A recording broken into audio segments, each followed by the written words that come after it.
गएको 24 घण्टामा नेपालमा थप 8,454 जनामा कोरोना भाइरसको संक्रमण पुष्टि, 5 जनाको मृत्यु। राष्ट्रिय सभामा प्रदेश 1बाट कंग्रेसका बस्नेत निर्वाचित, गोला प्रथामा एमालेका बराल पराजित, मधेसबाट राष्ट्रिय सभामा माओवादी केन्द्रकी अर्याल निर्वाचित, बागमती, गण्डकी, लुम्बिनी, कर्णाली र सुदूरपश्चिम प्रदेशमा राष्ट्रिय सभा निर्वाचनमा गठबन्धनका उम्मेद्वारहरू विजयी। अर्थमन्त्री एवं माओवादी केन्द्रका नेता जनार्दन शर्मा र नेकपा माओवादी केन्द्रका अर्का नेता वर्षमान पुनबीच भेटवार्ता। स्थानीय तहको निर्वाचन 6 महिना धकेल्न सकिने संघीय मामिला मन्त्री राजेन्द्र प्रसाद श्रेष्ठको भनाई। संविधानले व्यवस्था गरे अनुसार नै सबै तहको निर्वाचन हुने सञ्चार मन्त्री ज्ञानेन्द्र बहादुर कार्कीको दावी। तीनै तहको निर्वाचन एकै पटक सम्भव नरहेको एमालेका उपमहासचिव पृथ्वी सुब्बा गुरुङको दावी।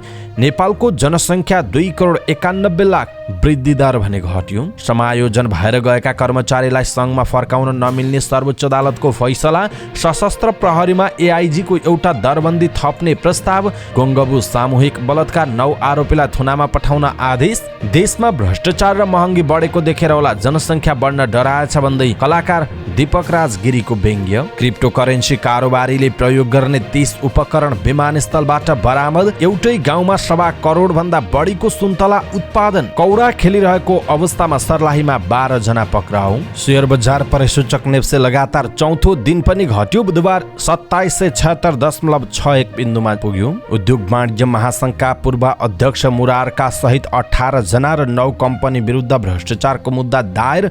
धौलागिरी लघुवित्तले आइपिओ निष्कासन गर्ने सनराइज क्यापिटलसँग सम्झौता। राष्ट्रिय वाणिज्य बैंकमा 2 लाख रुपैयाँसम्म निकाल्न चेक नचाहिने। नेपाल सुपर लिग फुटबल चैतको 28 गतेदेखि दोस्रो संस्करणमा 3 टिम थपिने। 2 शहरमा आयोजना हुने। आरआर गोल्ड कप फुटबल प्रतियोगितामा मछेन्द्रलाई स्तब्ध पार्दै एपिएफ 14 वर्षपछि फाइनलमा प्रवेश। फेसबुकले बनायो मेटाभर्सको पहिलो सुपर कम्प्युटर। जुकरबर्गले दिए बधाई। कस्तो छ त मेटाभर्सको पहिलो सुपर कम्प्युटर, यसको बारेमा पुरै जानकारी। सिरियामा 500 भन्दा बढी आइएस लडाकुले गरे आत्मसमर्पण। र समाचारको अन्तिममा हेल्थ टिप्स अर्थात् स्वास्थ्यसँग सम्बन्धित जानकारीमा आज हामी मधुमेहका लक्षणहरू के हुन् यसको बारेमा जानकारी दिनेछौँ। हामीलाई अन्तिमसम्म हेर्नुहोला। दर्शक महानुभाव नमस्कार। समाचारपाटी.com को न्यूज बुलेटिनमा यहाँलाई हार्दिक स्वागत छ। म प्रहलाद चन्द्र घिमिरे। सदाको झैं आज पनि हामी उपस्थित भइसकेका छौँ। आजका महत्त्वपूर्ण समाचार, ब्रेकिङ न्यूज अपडेटहरू, तपाईँलाई आवश्यक पर्ने महत्त्वपूर्ण समाचारहरू लिएर उपस्थित भएका छौँ। हामीलाई अन्तिमसम्म हेर्नुहोला। दर्शक महानुभाव, आज मिति विक्रमसम्म 2078 साल माघको 13 गते बिहीबार, यसबीचसम्म सन् 2022 जनवरीको 27 तारिक भइसकेको छ।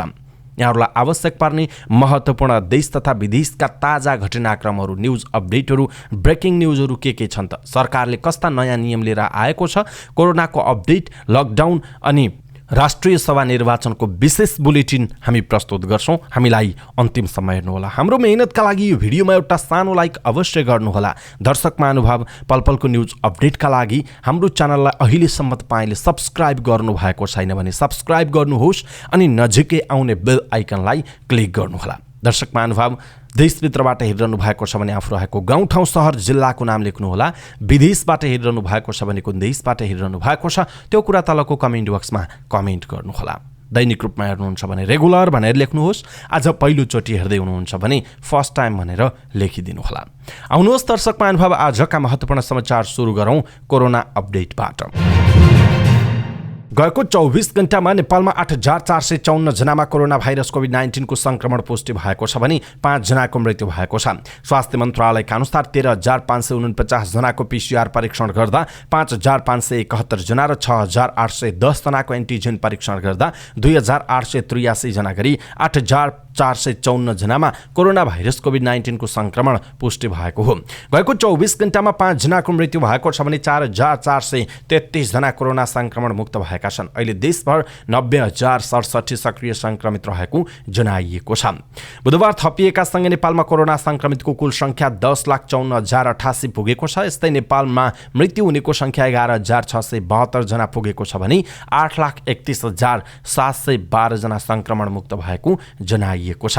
मन्त्रालयका अनुसार हाल देशभर 90,067 सक्रिय संक्रमित छन्, जसमध्ये 88,248 जना होम आइसोलेसनमा रहेका छन् भने 1,819 जना संस्थागत आइसोलेसनमा छन्। कोरोनाका बिरामी मध्ये 251 जना आइसियु र 48 जना भेन्टिलेटरमा उपचाररत रहेको जनाइएको छ। गएको 24 घण्टामा काठमाडौँ उपत्यकामा थप 2,900 जनामा कोरोना भाइरसको संक्रमण पुष्टि भएको छ। काठमाडौँमा 2,041, ललितपुरमा 566 र भक्तपुरमा 293 जनामा कोरोना संक्रमण देखिएको स्वास्थ्य मन्त्रालयले जनाएको छ। स्वास्थ्य मन्त्रालयका अनुसार सबैभन्दा धेरै मोरङमा 348, कैलालीमा 256 र कास्कीमा 214 जनामा गएको 24 घण्टामा कोरोना संक्रमण पुष्टि भएको छ। यस्तै झापामा 157, चितवनमा 153, सुनसरीमा 140 र रूपन्देहीमा 123 जनामा कोरोना संक्रमण देखिएको छ। यस्तै बाँकेमा 97, तनहुँमा 73, काभ्रे पलाञ्चोकमा 70, दाङमा 66 र कञ्चनपुरमा 54 जना कोरोना संक्रमित थपिएका छन् भने बारामा 49, सर्लाही र बागलुङमा 48 जना, नवलपरासी पूर्वमा 47, धनुषामा 45, नुवाकोटमा 42, मकुवानपुरमा 40 जनामा कोरोना संक्रमण पुष्टि भएको छ। यस्तै सिराहामा 39, पाल्पामा 28, बैतडीमा 26, बर्दिया र डडेलधुरामा 25 जना, गोर्खामा 23 जना, सुर्खेतमा 22 जना र पर्सामा 20 जनामा कोरोना संक्रमण पुष्टि भएको मन्त्रालयले जनाएको छ। प्रदेश 1 बाट राष्ट्रिय सभाको अन्य तर्फको सदस्यमा नेपाली कांग्रेसका गोपाल बस्नेत निर्वाचित हुनु भएको छ। बुधबार नेकपा एमालेका उम्मेद्वार गुरु बराल र बस्नेतले बराबर मत ल्याएपछि गोला प्रथाबाट विजेताको टुङ्गो लगाइएको हो। एमाले उम्मेद्वार बराल र नेपाली कांग्रेसका उम्मेद्वार बस्नेतले बराबर 4,488 मत प्राप्त गर्नु भएको निर्वाचन कार्यालयले जनाएको छ। तर गोला प्रथा गर्दा बस्नेत निर्वाचित हुनुभयो। बस्नेतले प्रदेश सभाका 50 र स्थानीय तहका प्रमुख र उपप्रमुख गरी 116 मत प्राप्त गर्नुभयो। बरालले प्रदेश सभाबाट 38 स्थानीय तहबाट 148 मत प्राप्त गर्नु भएको थियो। राप्रपाका अमरबहादुर थापाले प्रदेशमा 2 र स्थानीय तहमा 4 मत प्राप्त गर्नुभयो, जसको मतभार 168 रहेको छ। राष्ट्रिय सभा सदस्य निर्वाचनमा मध्य प्रदेशबाट नेकपा माओवादी केन्द्रकी उर्मिला अर्याल निर्वाचित हुनु भएको छ। बुधबार भएको मतगणना अनुसार उहाँले 6,156 मतभारसहित निर्वाचित हुनु भएको हो। यसैबीच राष्ट्रिय सभा सदस्यको निर्वाचनमा बागमती प्रदेशतर्फको दुवै सिटमा गठबन्धनका उम्मेद्वार विजयी भएका छन्। हेटौडा 8 स्थित औद्योगिक क्षेत्रमा राष्ट्रिय सभातर्फ रिक्त रहेको महिला र अन्य तर्फका गरी 2 सदस्य चयनका लागि भएको निर्वाचन परिणाम अनुसार गठबन्धन दलका तर्फबाट उम्मेद्वार नहुनु भएकी नेकपा एकीकृत समाजवादीकी गोमा देवी तिमिल सिन्हा र अन्यमा कांग्रेसका कृष्ण प्रसाद पौडेल विजयी हुनु भएको हो। यस्तै राष्ट्रिय सभा निर्वाचनमा गण्डकी प्रदेशमा सत्तारूढ गठबन्धनका उम्मेद्वारहरू निर्वाचित भएका छन्। बुधबार भएको मतगणनामा नेकपा माओवादी केन्द्रका सुरेश बहादुर आले मगर, भुवन सुनार र नेपाली कांग्रेसकी कमला पन्त निर्वाचित हुनुभयो। आलेले 3,096, सुनारले 3,084 र पन्तले 3,084 मतभार पाउनु भएको छ। यता लुम्बिनीको राष्ट्रिय सभा सदस्यको निर्वाचनमा सत्तारूढ गठबन्धनका उम्मेद्वार विजयी भएका छन्। लुम्बिनीमा रिक्त 3 पदमा एमालेका उम्मेद्वारहरूलाई हराउँदै सत्ता गठबन्धनबाट खुल्ला सदस्यमा नेपाली कांग्रेसका युवराज शर्मा, महिला सदस्यमा नेकपा एकीकृत समाजवादीकी राजेन्द्र लक्ष्मी गैरी र दलित सदस्यमा राष्ट्रिय जनमोर्चाका तुल प्रसाद विश्वकर्मा निर्वाचित भएको प्रदेश निर्वाचन कार्यालयले जनाएको छ। कर्णाली प्रदेशमा भएको राष्ट्रिय सभा निर्वाचनमा सत्तारूढ गठबन्धनका 3 जना उम्मेद्वार विजयी भएका छन्। राष्ट्रिय सभा सदस्यका 3 रिक्त पदमा भएको निर्वाचनमा एमालेका उम्मेद्वारहरूलाई हराउँदै गठबन्धनका उम्मेद्वार कांग्रेसकी दुर्गा कुमारी गुरुङ, नेकपा माओवादी केन्द्रका नरबहादुर बिष्ट र नेकपा एकीकृत समाजवादीका उदय बोहरा विजयी भएको जनाइएको छ। प्रदेश निर्वाचन कार्यालयकी सूचना अधिकारी निर्मला रेग्मीका अनुसार निर्वाचित गुरुङले 2,970, बिष्ट र बोहराले 3,006 मतभार प्राप्त गर्नुभएको जनाइएको छ। सुदूरपश्चिम प्रदेशमा रिक्त रहेका राष्ट्रिय सभाका 3 सिटका लागि भएको निर्वाचनमा सत्तारूढ गठबन्धनका उम्मेद्वार विजयी भएका छन्। गठबन्धनका तर्फबाट राष्ट्रिय सभा सदस्य खुल्लातर्फ नेपाली कांग्रेसका नारायण दत्त मिश्र, दलिततर्फ माओवादी केन्द्रका जगत पार्की र महिलातर्फ एकीकृत समाजवादी पार्टीकी मदन कुमारी शाह गरिमा विजयी भएको निर्वाचन अधिकृतको कार्यालयले जनाएको छ। अर्थमन्त्री एवं माओवादी केन्द्रका नेता जनार्दन शर्मा वर्षमान पुन अनन्तला भेट्न उहाँको निवास पुग्नु भएको छ। नेकपा माओवादी केन्द्रका नेता वर्षमान पुन चीनमा उपचार गरेर स्वदेश फर्किएपछि अर्थमन्त्री शर्मा बुधबार भेट्न उहाँको निवास पुगेको पुनको सचिवालयले जनाएको छ। भेटपछि शर्माले पुनलाई स्वास्थ्य लाभको कामना गर्नुभयो। नेता पुन चीनको सेन्जेन स्थित थर्ड पिपुल्स अस्पतालमा उपचार गरेर माघको 10 गते स्वदेश फर्किनु भएको हो। माओवादी केन्द्रमा शर्मा र पुन दुवै महासचिव पदको आकांक्षी रहनु बताउनु भएको छ। वंशाणुगत जन्डिसका बिरामी पुन जावलाखेल स्थित सुमेरु अस्पतालमा उपचार सम्भव नभएपछि चिकित्सकको परामर्शमा गत 13 असोजमा थाइल्याण्डको राजधानी बैंकक जानु भएको थियो। बैंकक स्थित समिति बेइज अस्पतालमा 2 महिना उपचार गराउँदा समेत स्वास्थ्यमा सन्तोषजनक सुधार नभएपछि मक्सिरको 10 मा उहाँलाई चीन लगिएको थियो। संघीय मामिला तथा सामान्य प्रशासन मन्त्री राजेन्द्र प्रसाद श्रेष्ठले स्थानीय तहको निर्वाचन 6 महिनापछि धकेल्न सकिने बताउनु भएको छ। काठमाडौँमा आयोजित एक कार्यक्रममा बोल्दै मन्त्री श्रेष्ठले 3वटा चरणमा भएको निर्वाचनबाट निर्वाचित स्थानीय तहका जनप्रतिनिधिहरूको कार्यकाल 5 वर्ष नपुग्ने भएकाले स्थानीय तहको निर्वाचन 6 महिनापछि धकेल्न सकिने बताउनु भएको हो। जनप्रतिनिधिहरूले आफूहरूले पूरा कार्यकाल चलाउन पाउनुपर्ने माग राखिरहेको भन्दै उनीहरूको माग अगावै स्थानीय तहको निर्वाचनको मिति घोषणा गर्न नमिल्ने उहाँले तर्क गर्नुभएको छ। कार्यकाल सकिएको 6 महिनाभित्र निर्वाचन गर्ने भनिएमा सबैको कार्यकाल पनि सकिने र पहिलो निर्वाचन मितिले 6 महिनाभित्र पनि पर्ने हुनाले त्यसरी नै निर्वाचनको मिति निर्धारण गर्दा सबैलाई मिल्ने उहाँको भनाइरहेको छ। दर्शक महानुभाव, यसप्रति तपाईँको धारणा के आफ्नो धारणा तलको कमेन्ट बक्समा कमेन्ट गर्नुहोला। सञ्चार तथा सूचना प्रविधि मन्त्री ज्ञानेन्द्र बहादुर कार्कीले संविधानले व्यवस्था गरे अनुसार नै स्थानीय प्रदेश र प्रतिनिधि सभाको निर्वाचन सम्पन्न गरिने बताउनु भएको छ। सूचना तथा सञ्चार प्रविधि मन्त्रालयमा आयोजित पत्रकार सम्मेलनमा उहाँले जनताको सार्वभौमिक अधिकारलाई अक्षुण्ण राख्दै जनताका भावना अनुसार निर्वाचन समयमा सम्पन्न हुने विश्वास व्यक्त गर्नुभएको छ।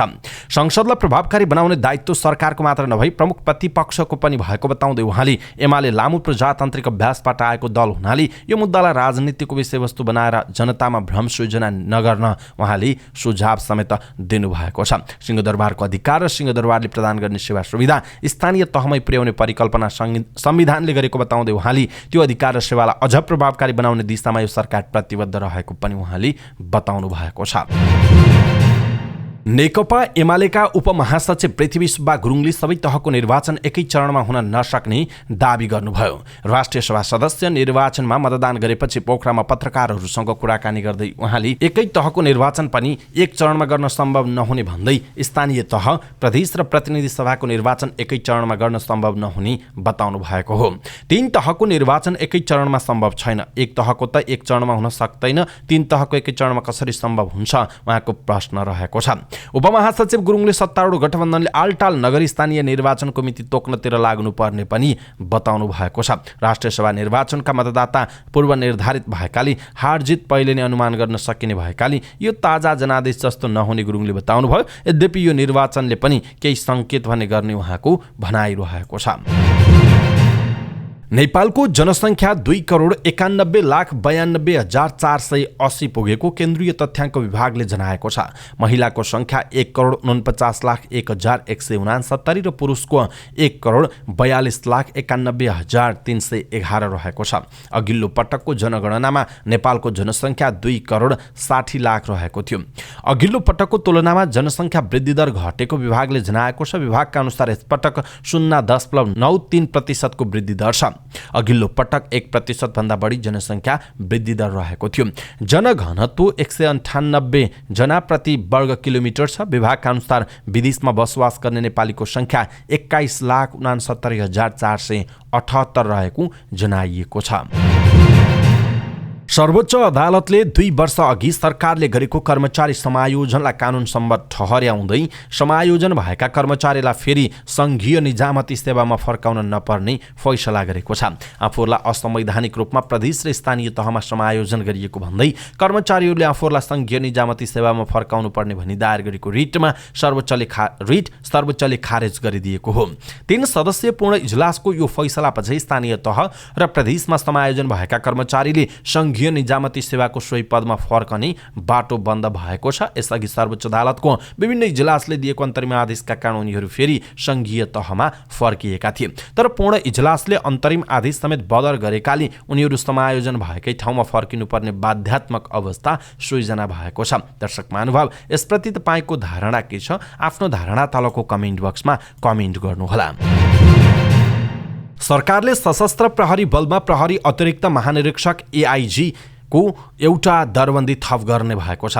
सीमा हेर्न छुट्टै विभाग बनाउने गरी सशस्त्र प्रहरीमा एकजना एआइजी को दरबन्दी थप गर्ने प्रक्रिया थालिएको हो। मन्त्रालयका एक उच्च अधिकृतले एआइजी को एउटा दरबन्दी थप गर्ने प्रक्रिया अगाडि बढिसकेको बताउनुभयो। उहाँका अनुसार दरबन्दी थप्ने विषयमा अर्थ मन्त्रालयले पनि स्वीकृति दिइसकेको छ। स्रोतका अनुसार 26 माघमा अवकाशमा जान लागेका सशस्त्र प्रहरी बलका प्रहरी नायब महानिरीक्षक डीआइजी खड्गजित राई र मनदीप श्रेष्ठ मध्ये एकजनालाई एआइजी बनाउने तयारी छ। राई र श्रेष्ठ प्रहरी नायब महानिरीक्षक डीआइजी को पदावधिका कारण अवकाशमा जान लागेका थिए। यदि एआइजीमा बढुवा भए महानिरीक्षक बढेर 3 वर्ष फौजको नेतृत्व गर्ने अवसर पाउने बताइएको छ। गुङ्गमुमा भएको सामूहिक बलात्कार प्रकरणका 9 जना आरोपीलाई पूर्वपक्षका लागि थुनामा पठाउन आदेश पाएको छ। जिल्ला अदालत काठमाडौँका न्यायाधीश रामचन्द्र पौडेलको इजलासले बुधबार प्रकरणका 9 आरोपीलाई थुनामा पठाउने आदेश दिएको हो।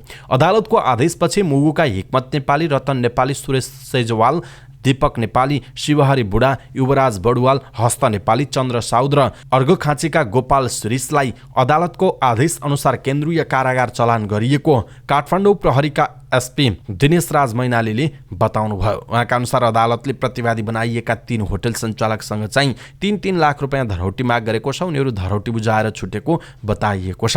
पीडित महिलाले 12 पुस साँझदेखि भोलिपल्टसम्म गङ्गबुको 3 वटा होटलमा आफूमाथि बलात्कार भएको भन्दै प्रहरी प्रभाग बस पार्कमा जानकारी गराएकी थिइन्। प्रहरी कहाँ खबर पुगे लगत्तै महानगरीय प्रहरी वृत्त, महाराजगञ्ज र काठमाडौँ प्रहरी परिसर टेकुको टोली अनुसन्धानमा खटिएको थियो। सीसी क्यामेरा फुटेज भिसले सडकका आधारमा प्रहरीले विभिन्न ठाउँबाट उनीहरूलाई पक्राउ गरेको जनाइएको छ। राजनीतिकदेखि समसामयिक विषयमा कटाक्ष गर्न माहिर मानिन्छन् अभिनेता दीपक राजगिरी। बेला बेला विभिन्न विषयलाई लिएर उनले सामाजिक सञ्जालमा कटाक्ष गर्ने गरेका छन्।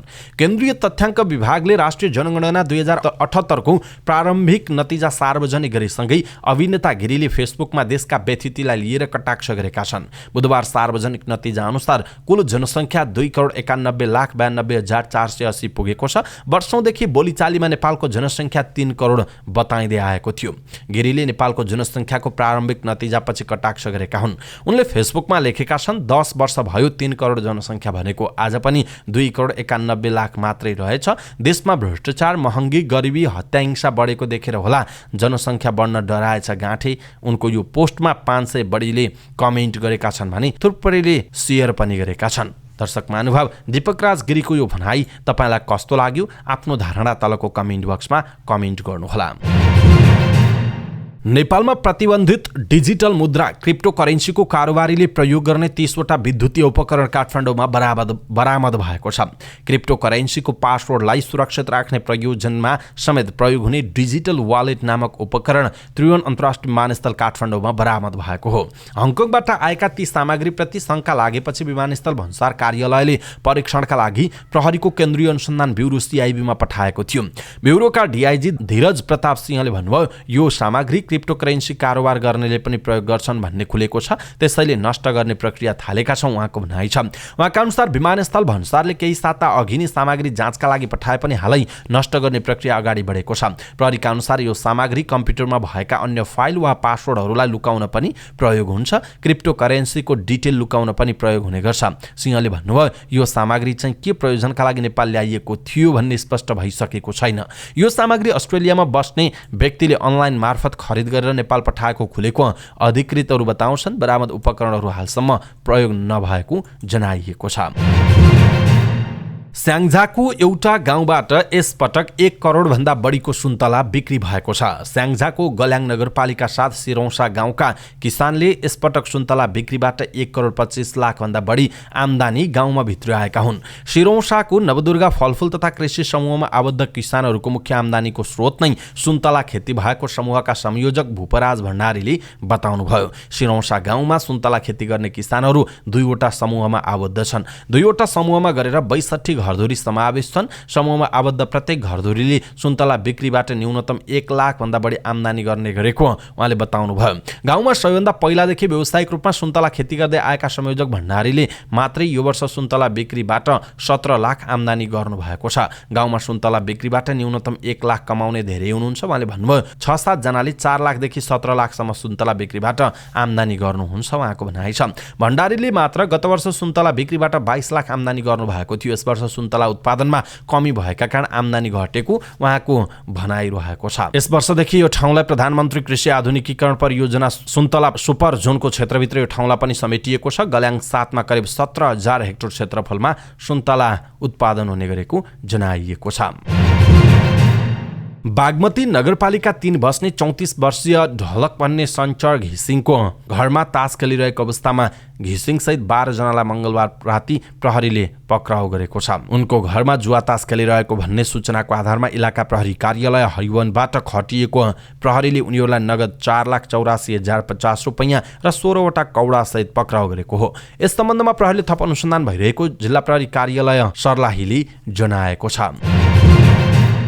शेयर बजार परिसूचक नेप्से लगातार चौथो दिन पनि घटेको छ। आइतबार 2920.51 बिन्दुबाट कारोबार सुरु भएको बजार बुधबारसम्म आइपुग्दा 2776.61 बिन्दुमा झरिसकेको छ।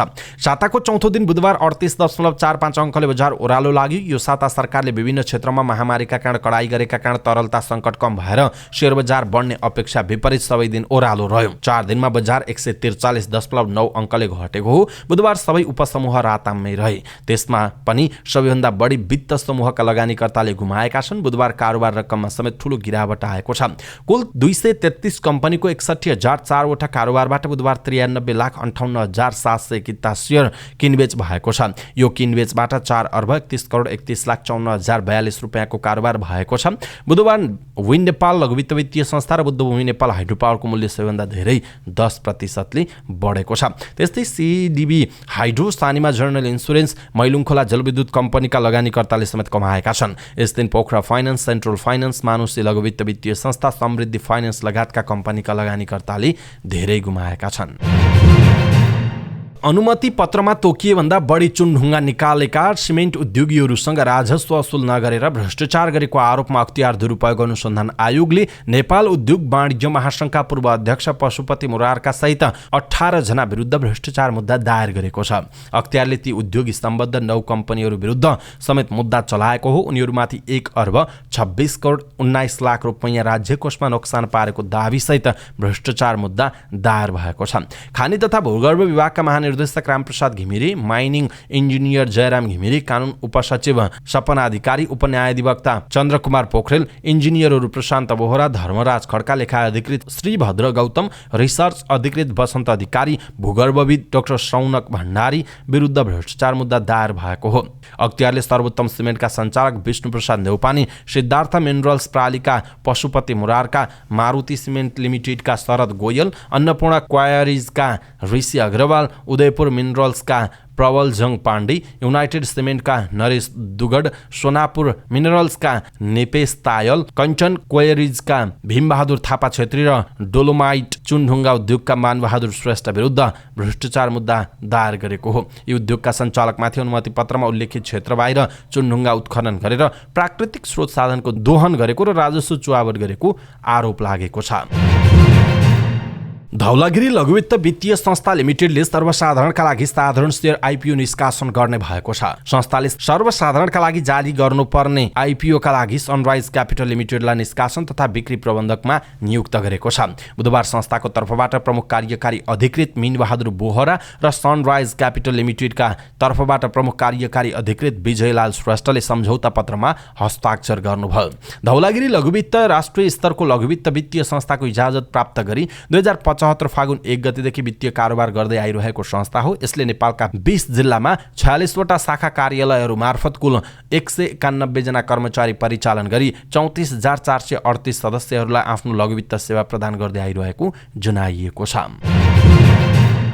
राष्ट्रिय वाणिज्य बैंक लिमिटेडमा 2 लाख रुपैयाँसम्म निकाल्नका लागि चेक तथा एटिएम कार्ड नचाहिने भएको छ। बैंकले चेक बिनै क्यूआर मार्फत 2 लाख रुपैयाँसम्मको नगद भुक्तानी गरिदिने भएको हो। बैंकले 57औं वार्षिक उत्सवको अवसरमा स्मार्ट क्यूआर टेलर सेवा लागू गरेको छ। बैंकले आफ्ना ग्राहकहरूलाई सर्वसुलभ रूपमा डिजिटल बैंकिङ सेवा प्रदान गर्न यो सेवा सुविधा सुरु गरिएको बैंकका नायब प्रमुख कार्यकारी अधिकृत कविराज अधिकारीले जानकारी दिनुभयो। बैंकले मोबाइल बैंकिङ सुविधा लिएका ग्राहकहरूले आफ्नो मोबाइलबाट बैंक काउन्टरमा उपलब्ध क्यूआर स्क्यान गरी 2 लाख रुपैयाँसम्मको नगद भुक्तानी लिन सक्नेछन्। यो सुविधा सबै शाखा कार्यालयहरूको काउन्टरमा उपलब्ध हुने बैंकले जनाएको छ। यो सँगै अब सीमित कारोबारका लागि बैंकमा चेक बोकेर जानु नपर्ने बताइएको छ।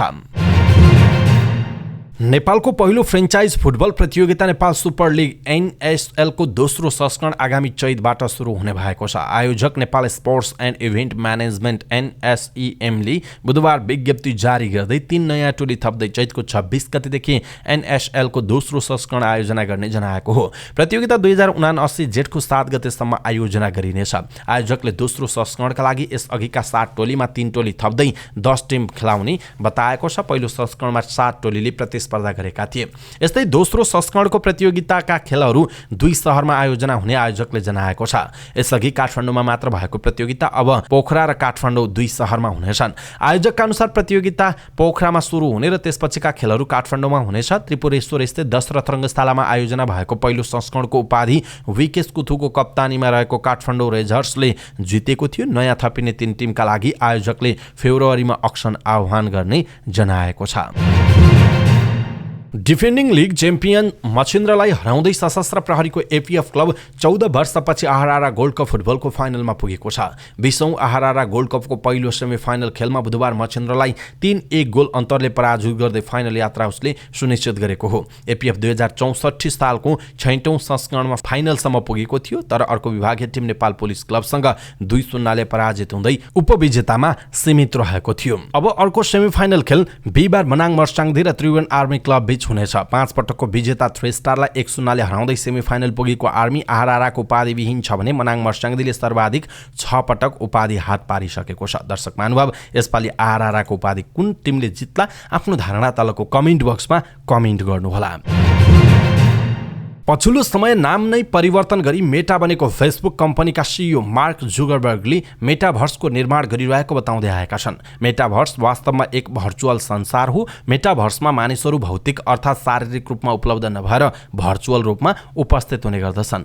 यही मेटाभर्सको अवधारणालाई साकार रूप दिने प्रयासमा मेटा फेसबुक कम्पनीले संसारकै सबैभन्दा तीव्र गतिको आर्टिफिसियल इन्टेलिजेन्स सुपर कम्प्युटर तयार गरेको छ। मेटाको पहिलो AI कम्प्युटरको नाम AI research super cluster AIRSC राखिएको छ। RSC निर्माणको विषयमा मार्क जुगरबर्गले फेसबुक पोस्ट मार्फत पुरै टिमलाई बधाई ज्ञापन गरेका छन्। यो वर्ष सन् 2022 को मध्यसम्ममा यो संसारकै सबैभन्दा तेज कम्प्युटर बन्ने दाबी गरिएको छ। सिरियामा आतंककारी घोषणा गरिएको समूह इस्लामिक स्टेट IS का 500 भन्दा बढी लडाकुले आत्मसमर्पण गरेका छन्। सरकारी अधिकारीहरूले दिएको जानकारी अनुसार उनीहरूले सिरियाली सुरक्षा फौज समक्ष आत्मसमर्पण गरेका हुन्। आत्मसमर्पण गर्ने विद्रोही लडाकुहरूको संख्या 550 भन्दा धेरै रहेको छ, एक सरकारी अधिकारीले भनेका छन्। आत्मसमर्पण गरेका सबै लडाकुहरू कारागारमा राखिएका थिए। यही जनवरी 20 मा लडाकुहरूले अल हासाकाहामा रहेको अल सिना कारागारमा आक्रमण गरेका थिए। त्यही बेलामा धेरै लडाकुहरूलाई सरकारी फौजले समातेर कारागारमा राखेको थियो। लडाकुहरूले जेलमा आक्रमण गर्दा लडाकु र सरकारी सुरक्षाकर्मीका बीचमा भिडन्त पनि भएको थियो। लडाकुसँग भिड्नका लागि 10,000 सरकारी सुरक्षाकर्मी परिचालन गरिएको थियो। लडाकु र सुरक्षाकर्मीका बीचमा देशका विभिन्न ठाउँमा अहिले पनि बेला बेलामा भिडन्त हुने गरेकाले हजारौं मानिसहरू विस्थापित भएका छन्।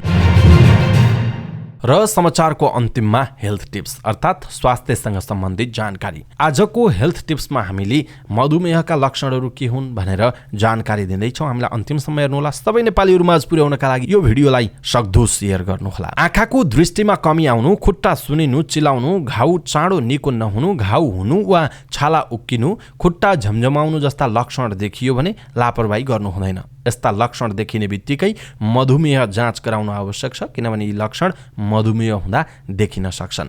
यदि सुगरको लेभल कम वा धेरै छ भने तुरुन्त चिकित्सकको सल्लाह लिनुपर्छ। मानिसलाई सुगरका कारण विभिन्न प्रकारका समस्या आउन थाल्छन्।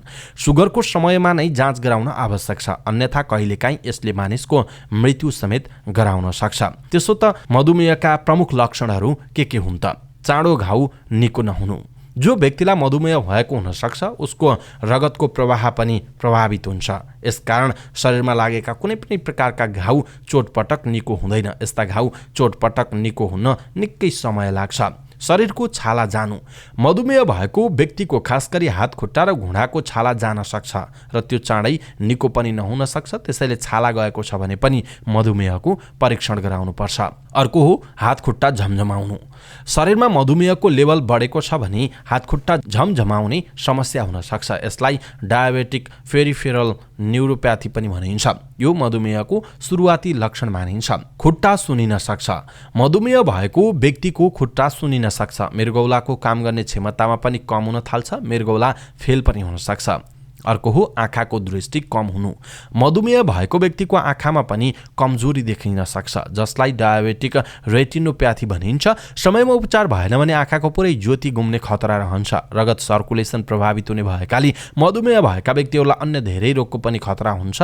अनुहारमा रातो दाग वा चिन्ह देखिनु, अनुहार चिलाउने, सुनिने जस्ता समस्या देखिएको छ भने पनि तुरुन्त मधुमेहको जाँच गराउनुपर्छ। दर्शक महानुभाव, आज हामीले यहाँहरूलाई मधुमेहका लक्षणहरूको विषयमा सामान्य जानकारी दियौँ। कस्तो लाग्यो आफ्नो धारणा तलको कमेन्ट बक्समा कमेन्ट गर्नुहोला। सबै नेपालीहरूमा आज पुर्याउनका लागि यो भिडियोलाई सक्दो सेयर गर्नुहोला। हवस् त दर्शक महानुभाव, आजका महत्त्वपूर्ण समाचार र हेल्थ टिप्स यति नै। हामीले प्रस्तुत गरेका समाचारहरूप्रति तपाईँको धारणा के आफ्नो धारणा तलको कमेन्ट बक्समा कमेन्ट गर्नुहोला। हाम्रो मेहनतका लागि यो भिडियोमा एउटा सानो लाइक अवश्य गर्नुहोला। दर्शक महानुभाव, पल पलको न्युज अपडेटका लागि हाम्रो च्यानललाई अहिलेसम्म तपाईँले सब्स्क्राइब गर्नुभएको छैन भने कृपया सब्स्क्राइब गर्नुहोस् अनि नजिकै आउने बेल आइकनलाई क्लिक गर्नुहोला। पल पलको न्युज अपडेटका साथ फेरि हाम्रो भेट हुनेछ। तपाईँ समाचारपाटी.com हेर्दै गर्नुहोस्। नमस्कार।